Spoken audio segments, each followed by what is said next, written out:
నమస్తే నేను Chandana. Welcome to great Andhra. ఇప్పటివరకున్న టాప్ స్టోరీస్ చూద్దాం. బాబుపైకి రెడ్లను రెచ్చగొడుతున్న ఏబీవీ. ఐటీ దాడులు సుకుమార్పై కూడా. కాకాని అరెస్ట్ వరకు వెళ్తారా? మంత్రి పదవి రాకపోవడానికి వాస్తుదోషం కారణమా? ఉచిత పథకాల గురించి ప్రజలకు అర్థమయ్యేలా చెప్పాలట. ఆంధ్రప్రదేశ్లో కుల రాజకీయాలు రోజురోజుకు పెరిగిపోతున్నాయి. కులాల వారీగా ఓటర్లు చీలిపోయారు. టీడీపీ, వైసీపీ, జనసేన పార్టీలను తమవిగా భావించే సామాజిక వర్గాల గురించి ప్రత్యేకంగా చెప్పాల్సిన పని లేదు. అయితే ఈ దఫా ఎన్నికల్లో వైసీపీకి వ్యతిరేకంగా రెడ్లు పనిచేయడం ఆశ్చర్యం కలిగించే పరిణామం. వైఎస్ జగన్కు రెడ్లు షాక్ ఇచ్చారు. దీనికి అనేక కారణాలు ఉన్నాయి. టీడీపీ, జనసేన నేతృత్వంలోని కూటమి విజయం కోసం కమ్మ కాపులు పట్టుదలతో పనిచేశారు. జగన్ ఓటమిలో రెడ్లు కీలక పాత్ర పోషించారన్నది వాస్తవం.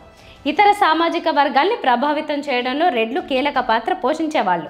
అయితే తామే జగన్కు వ్యతిరేకం కావడంతో వైసీపీ ఘోర పరాజయం పాలైంది.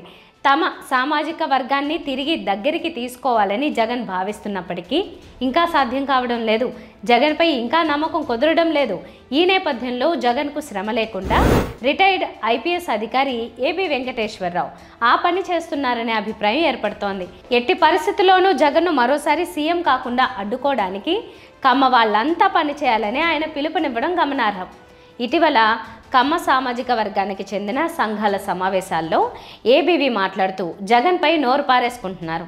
జగన్ను తిట్టే వరకు పరిమితమైతే రెడ్లకు అభ్యంతరం ఉండదు. కానీ కమ్మ వాళ్ళ ప్రస్తావన ప్రత్యేకంగా తీసుకురావడం ద్వారా మనకెందుకు ఆ స్పృహ ఉండకూడదనే ఆలోచనను రెడ్లలో ఏబీ వెంకటేశ్వరరావు రగిల్చినట్లు అవుతోంది. ముఖ్యంగా రెడ్ల ఉద్యోగుల్లో ఏబీవీ కామెంట్స్ ఆగ్రహాన్ని తెప్పిస్తున్నాయి. అతనికి ఎందుకు అంత బలపు అని మండిపడుతున్నారు. మనమంతా కూటమికి ఓట్లు వేయడం వల్లే కదా అపరిమితమైన అధికారం దక్కిందని రెడ్లు అంటున్నారు. జగన్ను ఓడించడం ద్వారా తాము కూడా నష్టపోవాల్సి వచ్చిందనే అంతర్మథనం అధిక శాతం రెడ్లలో మొదలైంది. ఏబీ వెంకటేశ్వరరావు నోటి దురుసు జగన్కు రాజకీయంగా కలిసొస్తోంది. జగన్తో తేల్చుకోవాలంటే టీడీపీ కండువా వేసుకోవచ్చు కదా అని నిలదీస్తున్నారు. ఏబీ దుందుడుకు కామెంట్స్తో ఈ దఫా కమ్మ నాయకత్వానికి వ్యతిరేకంగా పనిచేయాలనే ఆలోచన కేవలం రెడ్లలోనే కాదు, ఎస్సీ, ఎస్టీ, మైనార్టీ, బీసీలో కూడా కలుగుతోందని రాజకీయ విశ్లేషకులు అంటున్నారు. ప్రజలు కూటమికి బ్రహ్మరథం పడితే చక్కగా పాలన చేసుకోకుండా ప్రభుత్వం మాది, మళ్ళీ మరెవరిని అధికారంలోకి రానివ్వమనే పొగరు మాటలు కొన్ని సామాజిక వర్గాల్లో మంట పుట్టిస్తున్నాయన్న చర్చకు తెరలేచింది. అంతిమంగా ఈ చర్యలన్నీ చంద్రబాబుకే రాజకీయంగా నష్టం కలిగిస్తాయనే అభిప్రాయం వ్యక్తమవుతోంది. మరోవైపు ఏబీవీ నుంచి ఇలాంటి కామెంట్స్ మరింతగా పెరగాలని వైసీపీ కోరుకోవడం గమనార్హం. అప్పుడైనా కొందరికి జ్ఞానోదయం అవుతుందని వైసీపీ నేతలు అంటున్నారు. ఇంత దుర్మార్గం, ఇంత రాక్షసత్వం, ఇంత కర్కసత్వం, ఇంత నియంతృత్వానికి మన అందరం గురి కావడం అనేది చరిత్రలో మళ్ళీ ఇంకొకసారి జరగకూడదు అనే కఠినమైనటువంటి నిర్ణయానికి మీరు అందరూ రావాల్సిందిగా కోరుతున్నారు. నెవర్ అగైన్, నెవర్ అగైన్ ఇటువంటి వాడిని మళ్ళా అటువంటి అధికారం పొందకుండా అహర్నిశలు కావాలంటే కష్టపడాల్సినటువంటి బాధ్యత మన అందరం తీసుకోవాలి. ప్రజలందరూ తీసుకునేలాగా కూడా మనం ప్రోత్సహించాలి. దీనికోసం మనం ఏం చేయాల్సి వచ్చినా కానీ ముందు జాగ్రత్త చర్యలు కానీ చేపట్టాలి అని చెప్పి మీ అందరికీ పిలిపిస్తున్నాను. అది ఒక విషయం. అయితే రెండో విషయం గుర్తుపెట్టుకోండి. 2004 నుండి కమ్మవారిని వైఎస్ రాజశేఖర రెడ్డి టార్గెట్ చేసిన నాటి నుంచి నేను చూస్తున్నాను. ఏనాడు కూడా రాజకీయాలు కమ్మవారిని కాపాడడానికి ముందుకు రావు. ఈ విషయాన్ని, ఈ వాస్తవాన్ని వాస్తవంగా గ్రహించండి. ఎందువల్లంటే రాజకీయాలు నడిపేవారు, రాజకీయ పార్టీలు అందరినీ కలుపుకొని పోతే తప్ప వాళ్ళు రాజకీయాలు నడపలేరు. కాబట్టి ముఖ్యంగా మన టార్గెట్ చేసినప్పుడు మనకి రక్షణగా వస్తే ఇంకా ఐడెంటిఫై అయిపోతామనేటటువంటి బెరుకు, మీమాంస రాజకీయ పార్టీల్లో ఎప్పుడూ ఉంటుంది. కాబట్టి మన పట్ల సానుభూతి ఉన్నప్పటికీ, మన పట్ల అభిమానం ఉన్నప్పటికీ మనని ప్రత్యక్షంగా కాపాడడానికి ఏ రాజకీయ పార్టీ ముందుకు రాదు. కులంగా మీరు టార్గెట్ అయినాడు, మీరు కులంగానే ఎదుర్కోవాలి, కులంగానే ఐక్యత చూపించాలి, కులంగానే ఎదుర్కోవాలి. అదొక్కటే మీకున్న మార్గం.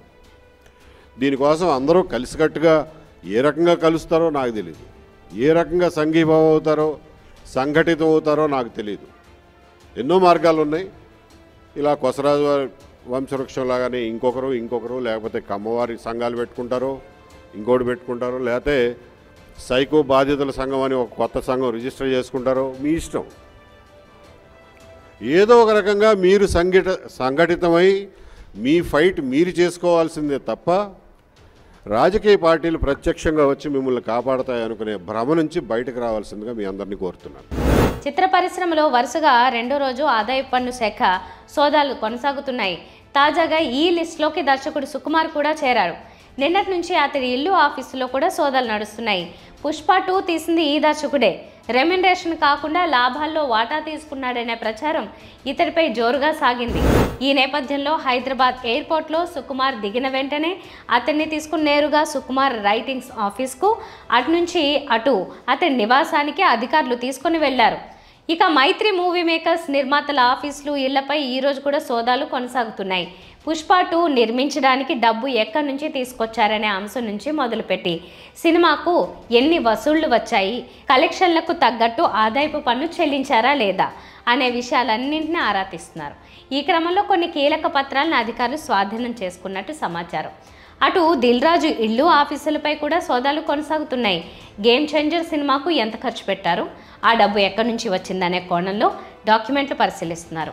ఈ సినిమాకు సంబంధించి ఓ కార్పొరేట్ కంపెనీతో భారీ ఒప్పందం కుదుర్చుకున్నారు దిల్ రాజు. ఆ కంపెనీకి చెందిన పత్రాలు, వాటి లావాదేవీలను కూడా అధికారులు నిశితంగా పరిశీలిస్తున్నారు. అటు దిల్ రాజు వ్యాపార భాగస్వామి మ్యాంగో రామ్ ఆఫీస్, ఇంటిపై ఈరోజు కూడా సోదాలు కొనసాగుతున్నాయి. నిన్న ఉదయం 6 గంటలకు మొదలైన ఆదాయపు పన్ను శాఖ అధికారుల సోదాలు ఈ రోజంతా కొనసాగబోతున్నాయి. అధికారులు అడిగిన పత్రాలన్నింటినీ నిర్మాతలు వెంటనే అందిస్తే ఓకే, లేదంటే రేపు కూడా ఈ విచారణ కొనసాగే అవకాశం ఉంది. మైత్రి నిర్మాతలు, దిల్ రాజుకు చెందిన వ్యక్తిగత బ్యాంకు లావాదేవీలన్నింటినీ నిన్ననే కొలికి తీసుకొచ్చారు అధికారులు. మాజీ మంత్రి, నెల్లూరు జిల్లా వైసీపీ అధ్యక్షుడు కాకాని గోవర్ధన్ రెడ్డిపై కేసు నమోదైంది. పోలీసులపై అనుచిత వ్యాఖ్యలు చేశారంటూ కావలి నియోజకవర్గంలోని కోళ్లదిన్న టీడీపీ నాయకుడు వంటేరు ప్రసన్నకుమార్ కావలి 1 టౌన్ పోలీసులకు ఫిర్యాదు చేశారు. దీంతో కాకానిపై వివిధ సెక్షన్ల కింద కేసులు నమోదు చేయడం గమనార్హం. వైసీపీ నాయకులు, కార్యకర్తలపై అక్రమ కేసులు నమోదు చేస్తున్న పోలీసులకు ఇటీవల కాకాని ఘాటు హెచ్చరిక చేశారు. రానున్నది తమ ప్రభుత్వమే అని, టీడీపీ నేతల మెప్పు కోసం అక్రమ కేసులు నమోదు చేసే పోలీసుల్ని ఎక్కడున్నా తీసుకొచ్చి బట్టలూడదీసి నిలబెడతామని ఆయన సంచలన హెచ్చరిక చేశారు. కాకాని ఘాటు కామెంట్స్ పై న్యాయ నిపుణుల సలహా తీసుకుంటున్నామని డీజీపీ ద్వారకా తిరుమలరావు చెప్పారు. పోలీసులపై అనుచిత వ్యాఖ్యల్ని కాకాని చేస్తే బాధితులైన వాళ్ళు ఫిర్యాదు చేయకపోవడం చర్చనీయాంశమైంది. పోలీసులకు బదులుగా టీడీపీ గ్రామ నాయకుడు ఫిర్యాదుపై పోలీసులు కేసు నమోదు చేయడం ఏంటని వైసీపీ నేతలు ప్రశ్నిస్తున్నారు. సంబంధం లేని అంశాల్లో పోలీసులు కేసులు నమోదు చేయడం వల్లే కాకాని మండిపడ్డారని గుర్తు చేస్తున్నారు. అయితే కాకానిని అరెస్ట్ చేసే వరకు పోలీసులు వెళ్తారా అనే ప్రశ్న ఉత్పన్నమైంది. కాకానిపై కూటమి ప్రభుత్వం ఇప్పటికే పలు కేసులు నమోదు చేసిన సంగతి తెలిసిందే. అయితే కాకాని మాత్రం భయపడేది లేదని తేల్చి చెప్పారు. రానున్న రోజుల్లో ఇంకెన్ని కేసులు నమోదు చేస్తారో చూడాలని వైసీపీ నేతలు అంటున్నారు. పాపం నాకైతే పోలీస్ అధికారులని తలుచుకుంటేనే జాలి వేస్తుంది. ఈ రోజు ఎగిరెగిరి పడుతున్నారే, రేపటి రోజు మీ పరిస్థితి ఎంత దారుణంగా తయారు కాబోతుంది. మీరు ఎన్ని ఇబ్బందులు, ఈ రోజు ఎన్ని కుటుంబాలు, నేను మరలా చెప్తున్నా, ఈ రోజు ఎన్ని కుటుంబాలనైతే మీరు వైఎస్ఆర్ కాంగ్రెస్ పార్టీ సానుభూతి పరులు, వైఎస్ఆర్ కాంగ్రెస్ పార్టీకి సంబంధించినటువంటి కుటుంబాలను గోడుగోడు అనిపించారో, తెలుగుదేశం పార్టీ నాయకులను వదిలిపెట్టాం, వాళ్ళని రెచ్చగొట్టి ఇబ్బంది పెట్టినటువంటి వాళ్ళని విడిచిపెట్టాం, వాళ్ళకు అండగా ఉన్నటువంటి పోలీసు అధికారులను విడిచిపెట్టేది ఉండదనేటువంటి సందర్భంగా తెలియదు. బెదిరింపులు అనేటువంటివి పోలీసుల అండతో, పోలీసులను అడ్డు పెట్టుకుని ఈ ప్రభుత్వం మనుగడ సాధించగలమని చెప్పి అనుకోవడం పొరపాటు. మరలా చెప్తున్నాం, జగన్మోహన్ రెడ్డి గారు చెప్పినటువంటి విషయాన్ని, 7 సముద్రాల అవతల ఉన్నా సరే లాక్కొచ్చి మిమ్మల్ని ఖచ్చితంగా మీ ఒంటి మీద ఉండేటువంటి బట్టలను ఓడదీస్తాం తప్ప మిమ్మల్ని విడిచిపెట్టేటువంటి ప్రసక్తి ఉండదు అనేటువంటిది సందర్భంగా తెలియజేస్తున్నాం. ఖచ్చితంగా మీరు దీనికి భారీ మూల్యం చెల్లించుకోవడానికి సిద్ధంగా ఉండండి. సామాన్య ప్రజల నుంచి రాజకీయ నాయకులు, సినిమా ప్రముఖుల వరకు అందరికీ వాస్తుపై నమ్మకం ఉంటుంది. కోరుకున్నది ఏది జరగకపోయినా, ఏదైనా చెడు జరిగినా వాస్తు దోషం కారణంగానే అలా అయిందని అనుకుంటారు. వెంటనే తాము నివసిస్తున్న ఇంటిలో వాస్తు మార్పులు చేయిస్తుంటారు. కేసీఆర్కు వాస్తు పిచ్చి ఎక్కువ అనే సంగతి తెలిసిందే. మంత్రి కోమటిరెడ్డి వెంకటరెడ్డి సోదరుడైన కోమటిరెడ్డి రాజగోపాల్ రెడ్డికి కూడా వాస్తు నమ్మకం ఎక్కువగా ఉంది. కారణం, ఆయనకు రేవంత్ రెడ్డి ప్రభుత్వంలో మంత్రి పదవి రాలేదు. మంత్రి పదవి రాకపోవడానికి రాజకీయంగా అనేక కారణాలుంటాయి. ఆల్రెడీ ఆయన అన్నయ్య కోమటిరెడ్డి వెంకటరెడ్డి మంత్రి పదవిలో ఉన్నాడు. పైగా ఇద్దరిది నల్గొండ జిల్లానే. ఒకే కుటుంబంలో ఇద్దరికీ పదవులు ఇవ్వడం సాధ్యం కాదు. అలా ఇస్తే విమర్శలు వస్తాయి. కానీ మంత్రి పదవి రాకపోవడానికి కారణం, తన క్యాంపు కార్యాలయం వాస్తు బాగాలేదని నమ్మిన రాజగోపాల్ రెడ్డి దాన్ని కొద్దిగా కూలగొట్టి మళ్ళీ కడుతున్నారు. అసెంబ్లీ ఎన్నికల ముందు వరకు బీజేపీలో ఉన్న రాజగోపాల్ రెడ్డి ఎన్నికల ముందు కాంగ్రెస్ పార్టీలో చేరారు, గెలిచారు. అప్పుడే తనకు మంత్రి పదవి ఇవ్వాలని, అది కూడా హోంశాఖ ఇవ్వాలని అడిగారు. కానీ అధిష్టానం ఇప్పటి వరకు మంత్రి పదవి ఇవ్వలేదు. తనకు మంత్రి పదవి ఇవ్వాలని చాలాసార్లు ఆయన బహిరంగంగానే డిమాండ్ చేశారు. కానీ వర్కౌట్ కాలేదు. త్వరలోనే మంత్రివర్గ విస్తరణ జరుగుతుందని వార్తలు వస్తున్నాయి. దాంట్లో మంత్రి పదవి వస్తుందేమోనని ఆశపడుతున్నారు. ఏది ఏమైనా తనకు పదవి రాకపోవడానికి వాస్తు కారణమని రాజగోపాల్ రెడ్డి నమ్ముతున్నట్లుగా అనిపిస్తోంది. కాంగ్రెస్ పార్టీలో అంటే పార్టీ అధిష్టానంలో తెలంగాణలోని మరే కాంగ్రెస్ నాయకుడికి దక్కని ప్రాధాన్యం సీఎం రేవంత్ రెడ్డికి దక్కుతోంది. కాంగ్రెస్ పార్టీలోనే పుట్టి పెరిగిన నాయకుల కంటే వలస నాయకుడైన రేవంత్ రెడ్డికి అధిష్టానం చాలా విషయాల్లో ప్రాధాన్యం ఇస్తోంది. కారణం, తెలంగాణ ఏర్పడిన తర్వాత మొదటిసారిగా పార్టీని అధికారంలోకి తెచ్చాడన్న అభిమానం బాగా ఉంది. అందులోనూ 6 గ్యారెంటీలు బ్రహ్మాండంగా అమలు జరుగుతున్నాయని, ఉచిత పథకాలతో పేదలు సంతోషంగా ఉన్నారని అధిష్టానం నమ్ముతోంది. అందుకే రేవంత్ రెడ్డి సీఎంగానే కాకుండా పార్టీలో కీలక నాయకుడిగా ఎదిగాడు. ఆయనపై రాహుల్ గాంధీకి బాగా నమ్మకం.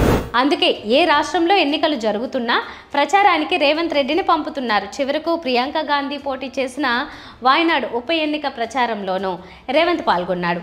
ఢిల్లీ అసెంబ్లీ ఎన్నికల ప్రచారంలోనూ ఆయనకు కీలక పాత్ర ఇచ్చారు. అంటే స్టార్ క్యాంపెయినర్గా నియమించారు. ఆయనతో పాటు మరో 39 ప్రధాన ప్రచారకర్తలు ఉన్నారు. ప్రస్తుత కాలంలో ప్రచారంలో ఉచిత పథకాల హామీలు ప్రధాన పాత్ర పోషిస్తున్న సంగతి తెలిసిందే. ఎలా అమలు చేస్తారనే సంగతి తరువాత, ముందైతే ఓటర్లను ఆకర్షించాలి కదా. ఆప్ అధినేత మాజీ సీఎం కేజ్రీవాల్ ఉచిత హామీలు బాగానే ఇస్తున్నారు. బీజేపీ కూడా అనేక ఉచిత హామీలు ఇచ్చింది. తెలంగాణలో అమలు చేస్తున్న తీరును వివరించాలని చెప్పాడు. ఈ పథకాల అమలు వల్ల తెలంగాణ ప్రజలు ఎంత సంతోషంగా ఉన్నారో ఢిల్లీ ఓటర్లకు వివరించాలన్నాడు. అంటే ఢిల్లీలో కాంగ్రెస్ పార్టీని అధికారంలోకి తేవడంలో రేవంత్ రెడ్డి ప్రధాన పాత్ర పోషిస్తున్నాడన్నమాట. ఇవి వాళ్ళ టాప్ స్టోరీస్. మరిన్ని అప్డేట్స్తో కలుద్దాం. నమస్తే.